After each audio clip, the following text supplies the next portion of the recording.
Hello আলাইকুম। তোমরা যারা এইচএসসি লেভেলের স্টুডেন্ট আছো, তোমাদের বোটানি বইয়ের যে ফার্স্ট চ্যাপ্টার সেটা হচ্ছে কোষ এবং এর গঠন। এখানে কোষ নিয়ে যে আলোচনা করা হয়েছে তার একদম শেষের দিকে একটা কোয়েশ্চেন করা হয়েছে, সেটা হচ্ছে যে কোষ কেন আকৃতিতে ছোট হয়। So as we know, normally আমরা যেটা বলবো সেটা হচ্ছে যে হ্যাঁ, সূর্য তো বানিয়েছেন এভাবে। সো আমরা এটার অ্যান্সার করবো এটা চিন্তা করে যে কোষ আসলে ছোট হওয়ার কারণে কি কি উপকার হয়েছে। সো এখানে তোমাদের যে প্রশ্নটা আছে এটার ব্যাখ্যা যে এখন তোমাদের বইয়ে দিয়েছে, তো এরা তিনটা টার্ম ব্যবহার করেছে। একটা হচ্ছে কোষের বিপাকীয় কার্যক্রম, একটা হচ্ছে কোষের ভলিউম বা আয়তন, অ্যান্ড থার্ড যেটা ইউজ করেছে সেটা হচ্ছে কোষের পৃষ্ঠতল বা সারফেস এরিয়া। সো আমরা এই তিনটা নিয়ে একটু কথা বলবো, দেন আমরা বুঝতে পারবো যে অ্যাকচুয়ালি আমাদের বইয়ে যে ব্যাখ্যাটা দিয়েছে সেটা আসলে কিভাবে দিয়েছে বা কি বুঝিয়েছে। সো নর্মালি কোনো একটা কোষ, আমরা জানি যে আলটিমেটলি কোষের গোল থাকে যে ওর বিভিন্ন যে অঙ্গাণুগুলো আছে, cytoplasm, mitochondria, nucleus, Golgi body, etcetera etcetera. So এইগুলো কি করে যে কোনো একটা রাসায়নিক কার্যক্রমের মাধ্যমে কিছু একটা তৈরি করে, যেটা হচ্ছে আমাদের কোষ তার ভেতর থেকে বের করে দেয়। অ্যান্ড হয়তো বা পাশাপাশি কোনো একটা কোষের সাথে তারা আদান প্রদান করছে, অথবা ব্লাড স্ট্রিম বা লসিকার মাধ্যমে বডির অন্য কোনো প্রান্তে যেখানে এটা দরকার সেখানে এটাকে পৌঁছে দিচ্ছে। তার মানে কি, আমাদের কোষের ভেতরে যেই জিনিসটা তৈরি হচ্ছে সেটাকে কোষ আলটিমেটলি বাইরে বের করে দিচ্ছে বা আদান প্রদান করছে, অন্য কোথাও পাস করে দিচ্ছে।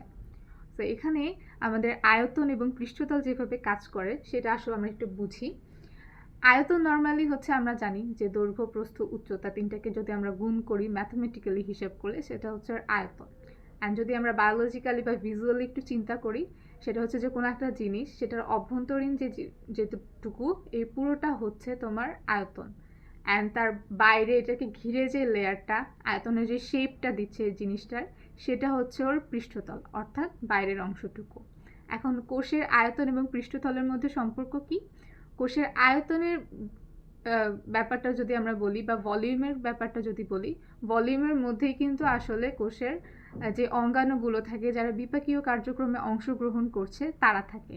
অ্যান্ড পৃষ্ঠতল কি করে? এই যে বিপাকীয় কার্যক্রমে অংশগ্রহণ করা অঙ্গাণুগুলো যে জিনিসগুলো তৈরি করলো সেগুলোকে বাইরে পাস হতে সাহায্য করে। যেমন ধর কার্বন ডাই অক্সাইড ওরা পাস করে দিচ্ছে, দেন কখনো যখন আরএনএ তৈরি হয় ওরা আরএনএকে বের করে দিচ্ছে।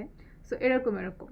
সো এখন দেখো, আমরা যদি ম্যাথমেটিক্যালি হিসাব করি, কোনো একটা কোষকে যখন আমরা ছোট থেকে একটু বড় বানাতে চাই, ধরো তুমি কোনো একটা কোষের ব্যাস বা ব্যাসার্ধ দ্বিগুণ বাড়িয়ে দিলে, তখন ম্যাথমেটিক্যালি হিসাব করলে দেখা যায় যে ওই কোষের আয়তন তখন 8 গুণ বৃদ্ধি পায়, অ্যান্ড ওর সারফেস এরিয়া তখন 4 গুণ বৃদ্ধি পায়। অর্থাৎ তুমি কোষটাকে ডাবল বানাই ফেললে, তখন দেখা যায় যে ওর আয়তনটা 8 গুণ বৃদ্ধি পেয়ে যাচ্ছে, বাট ওর পৃষ্ঠতল কিন্তু কম বৃদ্ধি পাচ্ছে। অর্থাৎ সারফেস এরিয়াটা কতটুকু বৃদ্ধি পাচ্ছে? 4 গুণ বৃদ্ধি পাচ্ছে, যেটা তুলনামূলকভাবে কি হচ্ছে যে ওই আয়তনের তুলনায় কিন্তু খুবই কম।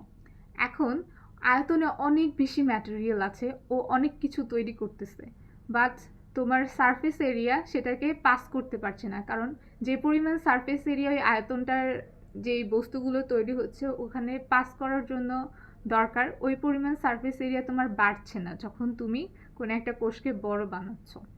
সো এই জন্য কী হয় যে কোষটা যখন ছোট থাকে তখন দেখা যায় যে, আমরা জানি যে কোষ নর্মালি আণুবীক্ষণিক হয়, তো এই ক্ষেত্রে দেখা যায় যে কোনো একটা জিনিস যত ছোট, তার আয়তনের তুলনায় তার যে পৃষ্ঠতলের যেই তার যে সারফেস এরিয়াটা আছে সেটার যেই ডিফারেন্সটা হয় সেটা কিন্তু কম হয়। অর্থাৎ যত কোষ ছোট হয় তার আয়তনের দিক থেকে, তত কি হয় যে তার সারফেস এরিয়াটা বড় হয়।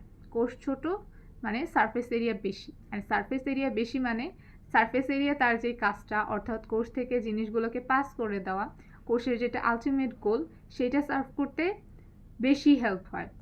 দ্যাটস ওয়াই কী হয় যে আমরা যদি বলি যে কোষ কেন ছোট থাকে, যে ওর মেটাবলিক কার্যক্রমের জন্য কোষ ছোট থাকা খুবই দরকার, কারণ কোষের আয়তন যত কম থাকে ওর সারফেস এরিয়া তত বেশি থাকে, আর সারফেস এরিয়া বেশি থাকার কারণে মেটাবলিক কার্যক্রমের যে জিনিসগুলো তৈরি হওয়া দরকার এবং তৈরি হওয়ার পরে যেগুলো পাস হওয়া দরকার খুব তাড়াতাড়ি পাস হতে পারে, যেটা কোষের আলটিমেট গোল সার্ভ করে। দ্যাটস ইট।